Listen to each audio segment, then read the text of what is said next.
Hey guys, how you doing? Steve Rosen here, author of Tone Chaser, my book about my 26-year incredible journey with Edward Van Halen. And you are listening to Tom and Zeus got to shout it out Loudcast. Peace, everybody. And reports tonight on how destruction is impacting the campus community. Names of O'Hara Hall, Skid Row, T-Zone, Banff. Badass motherfuckers. Soft, sit on my face. Drinking like fucking ass pre-gaming, as we call it. What is this dorm damage bill on our tuition statement? Dorm damage? Well, we only broke like 3 chairs and 4 desks this month. Is that a positive thing?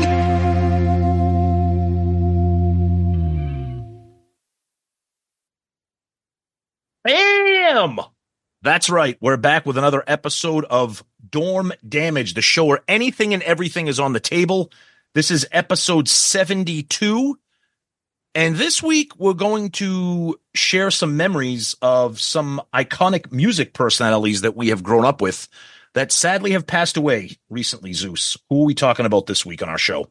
Yeah, it happened almost like back to back. So we lost Greg Kihn and then Jack Russell of Great White. Yes. We're fans of both. So we're like, oh, let's talk about each one of them for a little bit. Yeah. Yeah. So I know for me, Greg Kihn is synonymous with MTV and growing up and listening to it constantly on the radio and seeing the videos all the time. Now, for me, it sounds like Zeus may have a different relationship with Greg Kihn. I only know the 2 big hits. I think I've heard a couple of other songs. Obviously, I know the breakup song in Jeopardy.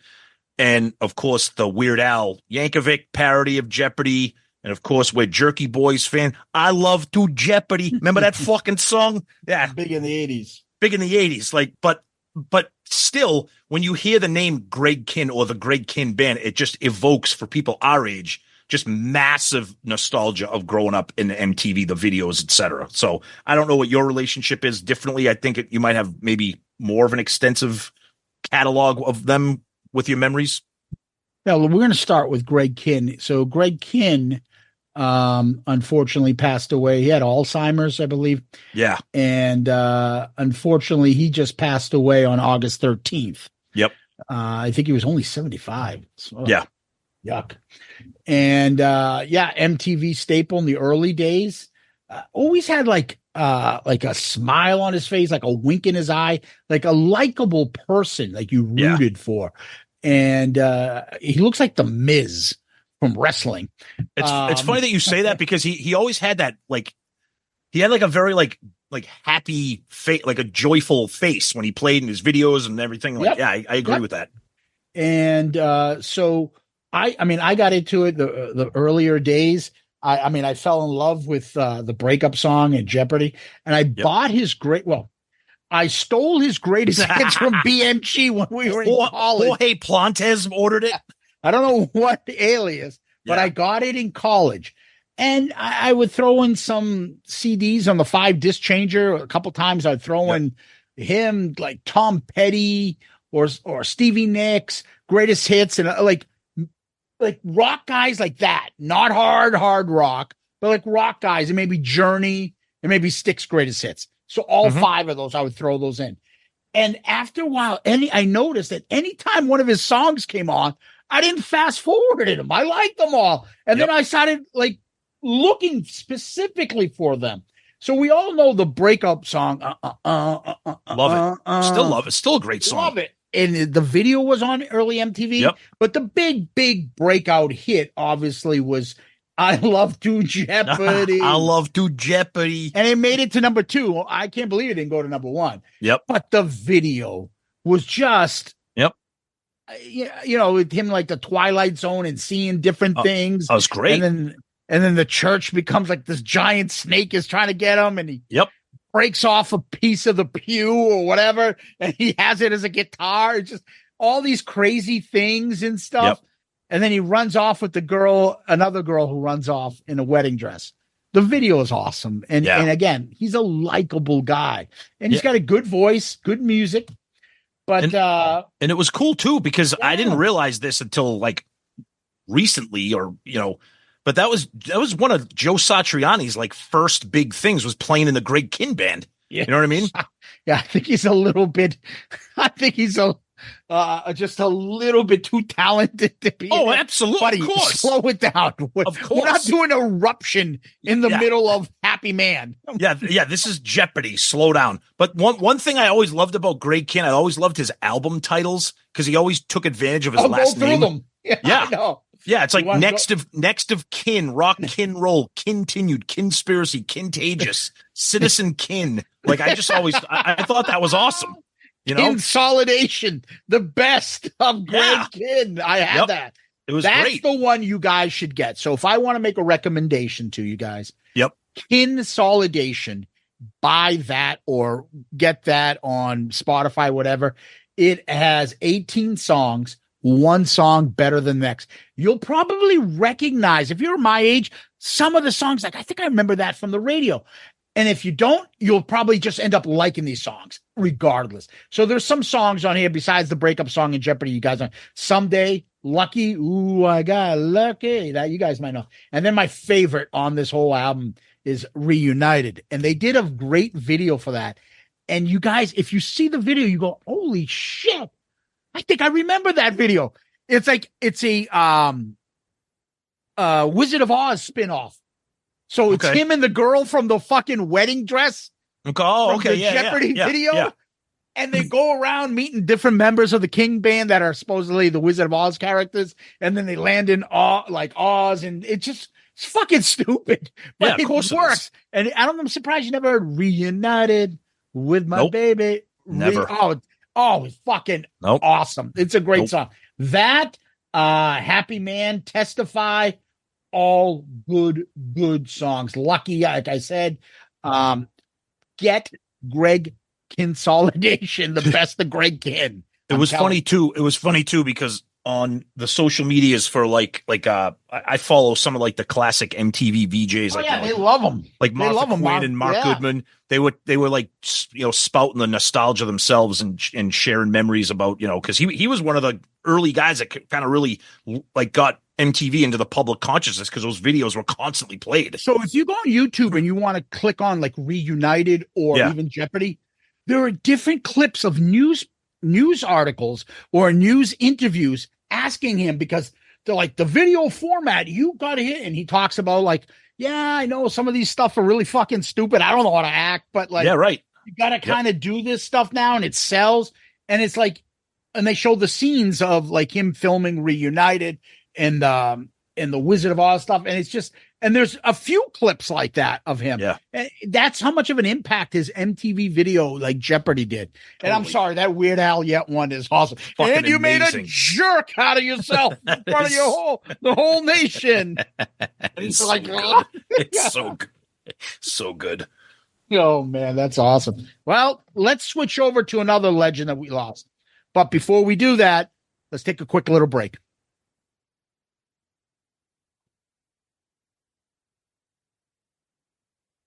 So, Tom, we're back, and we're going to talk about the great Jack Russell from Great White, who we sadly lost on August 7th, 2024, at the age of 63.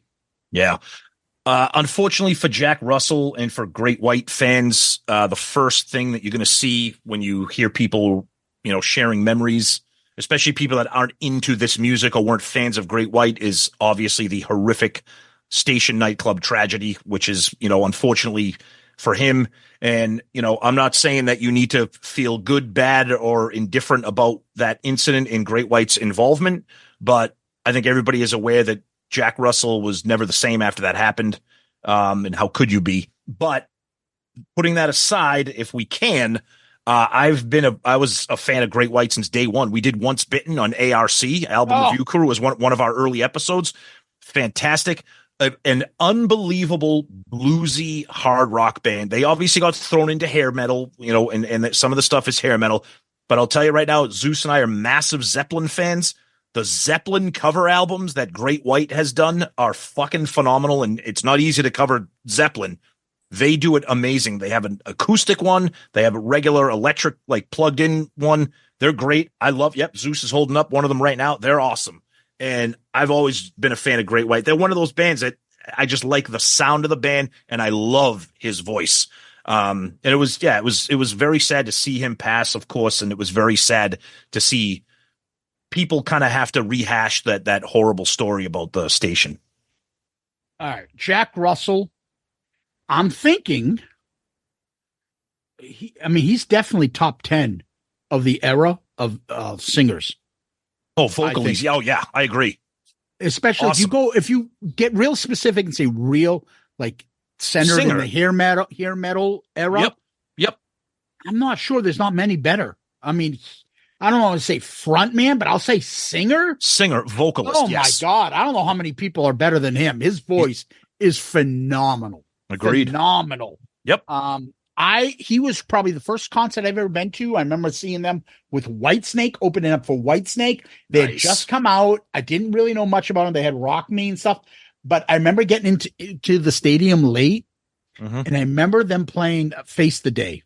Oh, nice. And I've never really, I have a hard time listening to something live and picking up on a song and be like, wow, that song fucking rocks. Yeah. But I heard Face the Day and I was like, holy shit, I got to run out and buy this. That's not on the album that I have. What the fuck song is that? Right. And oh my God, his vocal on that is fantastic. And then you get into Once Bitten, the album. Holy shit. But to me, I know you're sick of it and you're not a big fan of it. I'm not sure there's a video or a song that I've played more. Oh, yeah. From a hair metal band than Once Bitten, Twice Shy. It's fucking awesome. I can't tell you how much I love it. It's just by, okay, here comes the bass. Here comes the piano. Here comes the slide. And then boom. And then his vocals. Yep. Oh my God. And then you got fucking, what's the name? The hot chick from Cherry Pie in the video. Bobby Brown. That song in and of itself and the video. Yeah. It was so undeniably great. I still blast that. Yeah. Seek that song specifically out when I'm in the car to listen to because it's so much fun. Yeah, I've been on board with them since Once Bitten came out. I still listen to Once Bitten. That's a fucking perfect and no skips on that album. I loved it when we did that on Album Review Crew. When I first heard Rock Me, 35 years later, I still think that song absolutely rips and the real version, the longer version, not the short. But no, like the 7-minute, like the 7-minute version of that. It's fucking phenomenal. Even though the video is great because that chick is I just love that woman in that video. Yeah. Fucking love her. But the worst part of the video is like he looks like Bill Maher with a wig on. Oh, dude, yeah, he was not what you would call trying to be sexy. He was not what you would call a handsome 80s man. No, not at all. He had the biggest ball splitter. Yeah, he was like Bill Maher. He was no Kip Winger. All right, And he's got his hair blown, and he's like, ooh. Like, dude, you look like fucking. You look like fucking Nomar Garcia Parra fronting a fucking hair metal band. It's Bill Maher with long hair. Just you are not what you would call a handsome man, and it's too bad. But regardless, he still was a great frontman. Jump around, he'd grab the mic, he'd fucking pour his heart out. Dude, those Zeppelin songs are so good. So good. Fucking rocked it, man. It worked. He was a great singer. And then obviously we know the station house fire. Don't want to bring this stuff all down and stuff. No, but it is what it is. Yeah, exactly. And he's always going to been tied to that. And he was probably haunted with that till the day he died. Till the end, like, it was too bad him and Great White had to go separate. And they each had their own little acts. They couldn't perform together. You had Jack Russell's Great White, and then you had Great White. But at least they both were out there, and it is what it is. Yeah. And then you would hear, I think, right before, not right before, but recently he put out something like, "I just cannot perform live." No. And so we knew that the music was ending and something was up. He did release an album with our friend Tracy Guns, which is really good. I was telling you, listen to that song "Next in Line" by him and Tracy Guns. It fucking works. Yeah. Now it's a little Paul Stanley-ish where what Jack Russell's range is. Oh, of course. And he's not there, but you still you're waiting for the brilliance to come out once in a while. And he still can sing it, but he's just not Jack Russell from fucking Once Bitten. Right. It's too bad too. And just before we wrap it up, I, just kind of make it a general statement, because we don't talk about this stuff kind of a lot during, the KISS shows, because thankfully we're blessed that everybody's still alive. I mean, obviously, Mark St. John and Eric Carr have passed, but like it just, you start to see these guys during the show. Yeah. Like you start to see these guys like passing away, and you start to see things like Aerosmith is now retired from touring, and like that generation of like rock is like, it's gone almost. We're reaching the tail end right now, and it's kind of fucking sucks. About it. If you're a big Great White fan, when Great White itself goes away and you want to hear a deep cut from Great White, where are you going to get that? You're not. Yep. You're not. So nope. It's too bad. Well, God bless both of them, talented musicians. Sad to see them go, but go listen to their albums, go get their music, and God bless. Till next time, peace out, Girl Scout. Oh, you over here? Yeah, I'm over here now. Zeus, it's me. I want to end the show now. Jesus Christ, Tom. Jesus Christ. Let's end the show now while we got the muscle.